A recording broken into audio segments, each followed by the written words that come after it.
गोबां गोसारगासिनो दङ भिडिअखौ नोंथांमोनखौ जानांगौ माखासे बर'नि रादाबफोराव दा जोङो बड'लेण्ड रादाबनि मोनसे भिडिअखौ देखायनो नोंथांमोना बेखौ नायबानो बुजिगोन बे समाव मोनसे बिग ब्रेकिं निउज नंगौ बड'लेण्ड रादाबा बे समाव नोंथांमोननि गेजेराव लाना फैदों मोनसे बिग ब्रेकिं निउज बर' थुनलाइ आफादनि गाहाय नेहाथारि नीलकान्त गयारी बिथांखौ गांसे लाइजामनि गेजेरजों गोख्रों सांग्रांथि होनायखौ नुनो मोनदों नंगौ बे समाव बर' थुनलाइ आफादनि गाहाय नेहाथारि नीलकान्त बिथांनिसिम मोनसे सांग्रांथिनाय जामोदों जाहैबाय आरडि ग्रुपनिफ्राय दा बे बेसेबां सैथो बा बेनि सायाव नोंथांमोना मा बुंनो सानो नोंथांमोननि जानानै आंथ' दिनै रायजो राजाफोरनि खाथियाव जोंनि बर' माहारिनि गेजेराव आं बेखौसो फोरमायगोन दिनैनि समाव बर' हारिनि गेजेराव लाइजामजों सोरखौबा माबा मोनसे पार्टिनि मिटिंखौनो आजिखालि वाट्सएपनो माबा मेसेजफोरजोंसो फाथायहरो अब्ला दिनै सोरबा गेदेरमा दैदेनगिरिफोरखौ दिनै सोरनिबा मावनाया जुदि गाज्रिबा जों बुंनांगोन दिनैनि समाव सोरांबानो उमुक हानजा सोरबा दैदेनगिरिया ओरैबायदिया होननानै ससियेल मिडियायाव नुयो अब्ला दिनै नाब्ला हानजानि सोरबा गेदेरमा दैदेनगिरिफ्रा जुदि बेबायदि सोरबा साहित्य सभा सोरबा गुबुन आफादानो जा दिनैनि समाव बेबायदि लाइजाम हरनानै सोरखौबा बेबायदि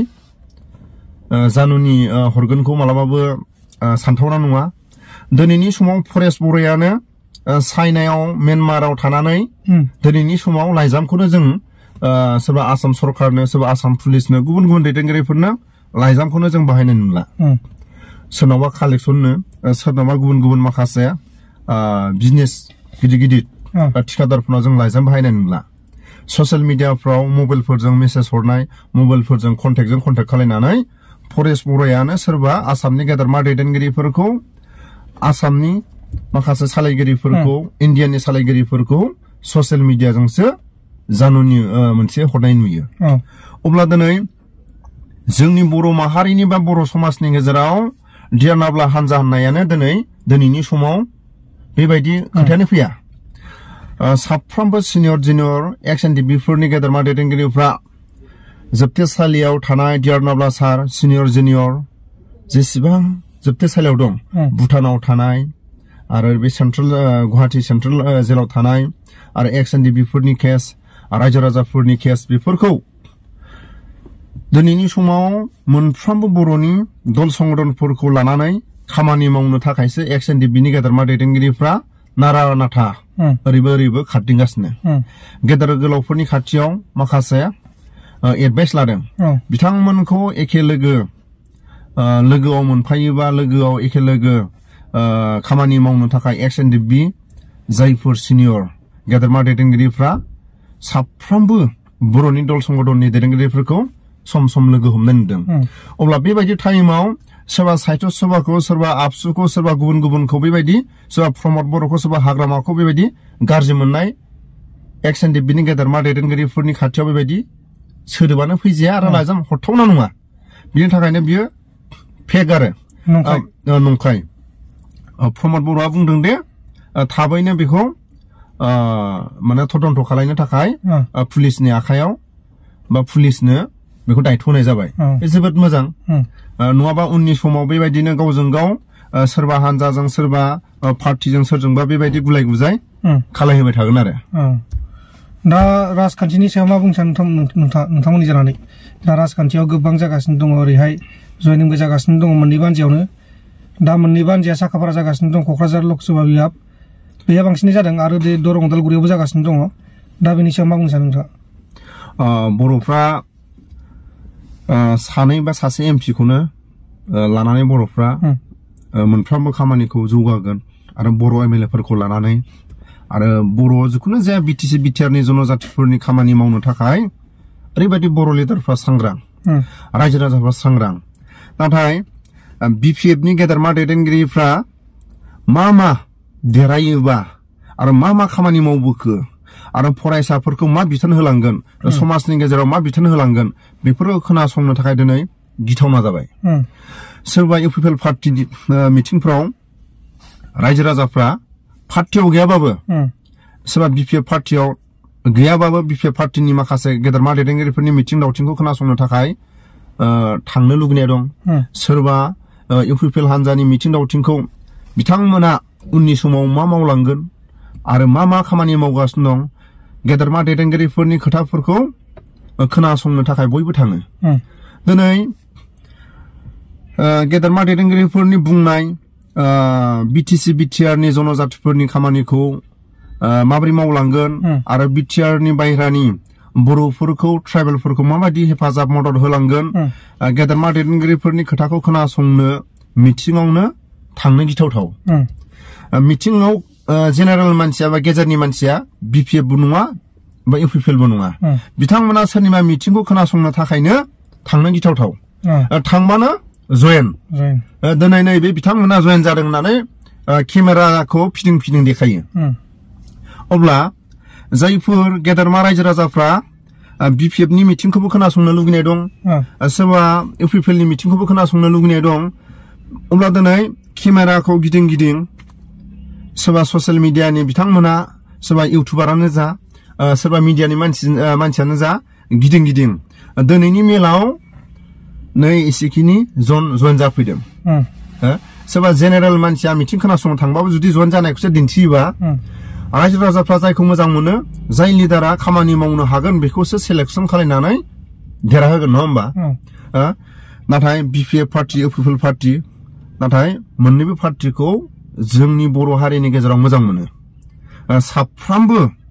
गेदेरमा दैदेनगिरिफ्रा BPF पार्टीयाव थानाय सोरबा UPPL आव थानाय गासैबो बर'नि जेंनाफोरनि माखासे आन्दोलनजों बाहागो लानानै बिथांमोना लिडार जानाय आरो ट्राइबेलफोरनि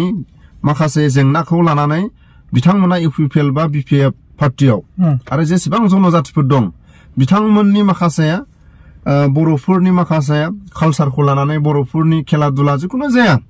बर'फोरनि इउनिटिखौ नुनानै जायफोर BTC BTR आव आलो गोजोनै दं बिथांमोना बर'फोरनि मिथिं दावथिंखौ जोबोद खोनासंनो हास्थायो सोरबा BPF पार्टीनि मिथिंनो सोरबा UPPL पार्टीनि मिथिंनो गुबुन बर'नि कालचारखौ गुबुन जनजातिफोराबो खोनासंनो लुगैयो दा बेबायदियाव जेनेरेलनि मानसिफ्रा मिथिङाव थांनो गिथावथाव ओरैनि मिथिङाव दाय लिडारा मा खामानि मावलांगोन होननानै बिनि बुंनायखौ खोनासंनो लुगैनाय दं नङा होमबा आरो मा आसनि लाबोगासिनो दं बेफोरखौ खोनासंनो लुगैनाय दं नाथाय दिनैनि समाव जों माने नुवाखै दे जेनेरेल मानसिफ्रा मेल मिथिङाव थांबानो जुदि जयेनखौसो देखायोबा मिनिमाम जयेन जानायाव 1 लाखनिफ्राय 2 लाख खरस जायो मोनसे जयनिं माबा हाबाफारियाव बा 1 लाख 2 लाख थाखा जुदि बाजेट जायोबा मोनसे माबायाव जयनिंआव बे थाखाखौ मोनसे गामियाव लामा अबेबा सेंगेबेलनो अबेबा गिर्जा अबेबा बाथौ मन्दिर बा ब्रह्म मन्दिर गुबुन जनजातिफोरनि समाजाव बे 1 लाख 2 लाख थाखाखौ दैलिक होनो हायो BPF पार्टीयाबो होनो हायो UPPL पार्टीयाबो होनो हायो सानफ्रामबो जुदि 1 लाखनिफ्राय 2 लाखसिम जुदि बाजेट बिथांमोननि आर'नाइ बायनाय बिथांमोननि माखासे साहा पानि लोंनाय बिथांमोननि स्टेज लुना माखासे साजायनाय मिनिमाम 1 लाखनिफ्राय 2 लाखखौ लादो आरो बाराथ' बारा माने एकदम एसे गुबुन जायगानिफ्राय फैनाय थाव खरसफोरखौथ' हरा बिथांमोननि खोथा नाथाय थाव खरसखौ हरफिननो गोनां जायोबा दाब जायगानिफ्राय थाङो 100 था गारिबाबो नोङो 1000 बा बेसेबां थाखा जायो नङा होमबा ओमफ्राय साहा पानि खरस दं दा जों बेबायदिखौ नुनानै बर'फ्रा थाखा फैसाखौ बहा गारदों बांसिन ओरैनो स्टेज साजायनाय आर'नाइ साजायनाय बे आर'नाइफोरखौ नांगौबा जायफोर मुंख्लं जानाय न'खरफोर जायफोर हौवा गोमा जानाय जायफोर गावनि गथ'फोर माने आलाय सिलाय अबा गावथार जानाय बिथांमोननो थांनानै न' होयोबा साबसिन जायो दा बबे मोनसे देरहागोन बायदि नोंथां बायदिबा दा मोननैबोथ' देरहागोन होनना बुंलांदों गावसोरखौ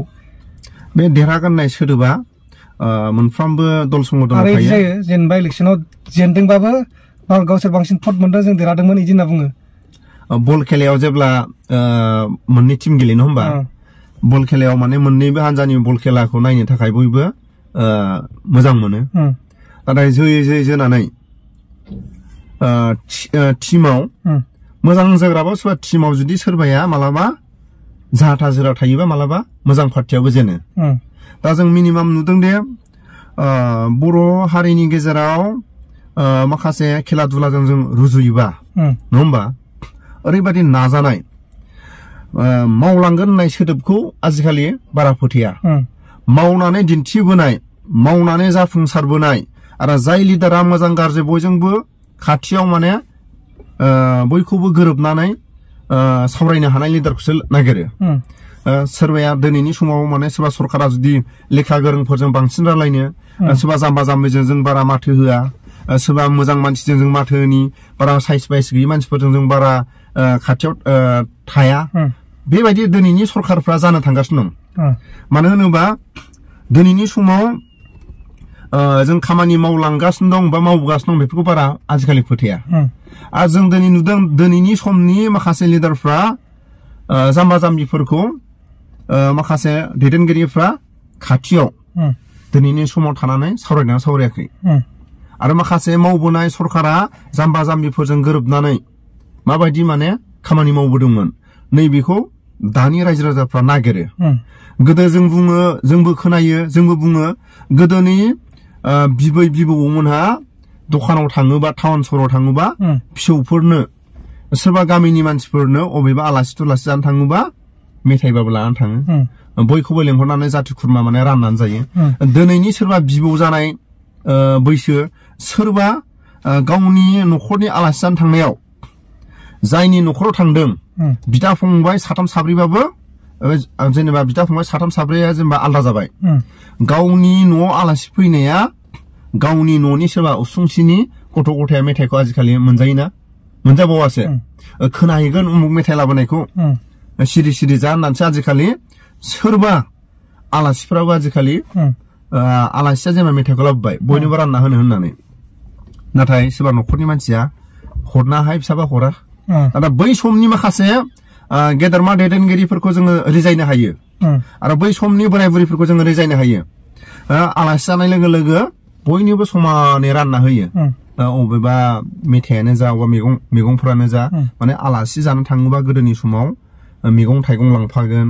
अबेबा दाउ दंबा दाउ लांफागोन बेदर गोरान दंबा बेदर गोरान लांफागोन बयनोबो न' खाथिनि मानसिफोरनो जाथि खुरमाफोरनो रानना हरो दा दिनैनि समाव आलासि जानो थांग्रायाबो मेथाइ लाङोबा सोरबा गावनि साखाथिनि न'खरनोनो मेथाइ लांदों ना मा लांदों मोनथिया आरो न'खरनि मानसियाबो गावनि न'खरनि फरियालनो राननानै होयो नामा होआ थिग दिनैनि गेदेरमा दैदेनगिरिफ्राबो हायोबा जाम्बा जाम्बिफोरखौ बै गेटनिफ्राय दाहाबबोथों गोरों गोराफ्राल' आंनि खाथियाव फैथों नै जों बेबायदिखौ नुबाय थादों आरो दा जाम्बा जाम्बिया जुदि दैदेनगिरिफोरनि खाथियाव जुदि थांनोनो साफिनोनो हायाबा अब्ला समाजनि दैदेनगिरिया माबायदि जानांगोन जाम्बाजोंबो माथो होनांगोन सोरबा गोरों गोराजोंबो सम होनांगोन नङा होमबा नैबेखौ दानि रायजो राजाफ्रा नागिरो आरो